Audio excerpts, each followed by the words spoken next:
आज हम इस वीडियो के माध्यम से अक्टूबर 2020 के परफॉर्मेंस पैरामीटर के बारे में जानेंगे। इसमें मुख्यतः दो बातों के बारे में बताया गया है। नंबर 1 एक्सपेक्टेशन यानी कि टारगेट्स जो कर्मचारियों को अचीव करना है, और नंबर 2 परफॉर्मेंस इम्प्रूवमेंट प्लान। यदि टारगेट्स अचीव नहीं होते हैं तो उन कर्मचारियों को परफॉर्मेंस इम्प्रूवमेंट प्लान में डाला जाएगा, यानी कि कंपनी द्वारा उन कर्मचारियों पर उचित कार्रवाई की जाएगी। अब हम बात करेंगे जो न्यू स्टेट्स के कर्मचारी हैं उनके एक्सपेक्टेशन यानी कि टारगेट्स के बारे में। रिलेशनशिप ऑफिसर को प्रतिदिन का 20,000 का कलेक्शन प्राप्त करना है। एफईसी को प्रतिदिन 5 सीडीएल का कलेक्शन प्राप्त करना है और एफईडी को प्रतिदिन 2 एसएल अपलोड करने हैं। अब हम बात करेंगे जो डिस्बर्सिंग ब्रांचेस के ब्रांच हेड हैं उनकी। इस महीने में उन्हें 50 लाख का डिस्बर्समेंट करना है और 85% का रन डाउन कलेक्शन भी प्राप्त करना है और 85% का सीडीएल कलेक्शन भी प्राप्त करना है। अब हम बात करेंगे जो नॉन डिस्बर्सिंग ब्रांच हेड है उनकी। इस महीने उन्हें 75% का रन डाउन कलेक्शन प्राप्त करना है और 75% का सीडीएल कलेक्शन भी प्राप्त करना है। अब हम बात करेंगे जो ओल्ड स्टेट के कर्मचारी हैं उनके एक्सपेक्टेशन यानी कि टारगेट्स के बारे में। जो रिलेशनशिप ऑफिसर है उसे 10,000 का प्रतिदिन का कलेक्शन प्राप्त करना है और जो ब्रांच हेड हैं उन्हें 40% रन डाउन कलेक्शन प्राप्त करना है।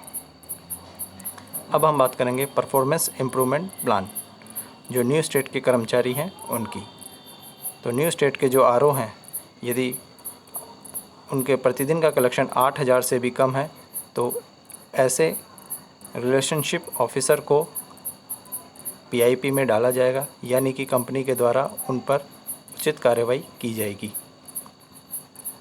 एफईसी को प्रतिदिन यदि 3 सीडीएल से भी कम प्राप्त करते हैं कलेक्शन तो उन्हें भी पीआईपी में डाला जाएगा। इट मीन्स उन पे भी कंपनी के द्वारा उचित कार्रवाई की जाएगी।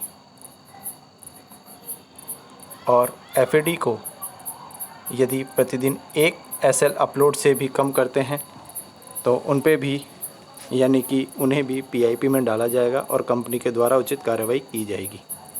अब हम बात करेंगे जो डिस्बर्सिंग ब्रांचेज हैं उनके ब्रांच हेड की। यदि वो 20 लाख से भी कम का डिस्बर्समेंट करते हैं और 70% से भी कम का रन डाउन कलेक्शन प्राप्त करते हैं और 70% से भी कम का सीडीएल कलेक्शन प्राप्त करते हैं तो ऐसे जो डिस्बर्सिंग ब्रांचेस के ब्रांच हेड हैं उन्हें पीआईपी में डाला जाएगा, यानी कि उन पर कंपनी के द्वारा उचित कार्रवाई की जाएगी। अब हम बात करेंगे जो नॉन डिस्बर्सिंग ब्रांच हेड हैं उनकी। यदि रन डाउन कलेक्शन 60% से भी कम है और सीडीएल कलेक्शन 60% से भी कम है तो ऐसे ब्रांच हेड को परफॉर्मेंस इम्प्रूवमेंट प्लान में डाला जाएगा। अब हम बात करेंगे जो ओल्ड स्टेट है उन कर्मचारियों की। ओल्ड स्टेट में जो आरओ है, यदि उनका डेली कलेक्शन 4,000 से भी कम है तो उन्हें पीआईपी में डाला जाएगा और जो ब्रांच हेड है, यदि उनका रन डाउन कलेक्शन 25% से भी कम है तो उन्हें पीआईपी में डाला जाएगा, यानी कि उन सभी कर्मचारियों पर कंपनी के द्वारा उचित कार्रवाई की जाएगी। तो आज हमने इस वीडियो के माध्यम से अक्टूबर 2020 के जो परफॉर्मेंस पैरामीटर्स हैं उनके बारे में जाना है। धन्यवाद।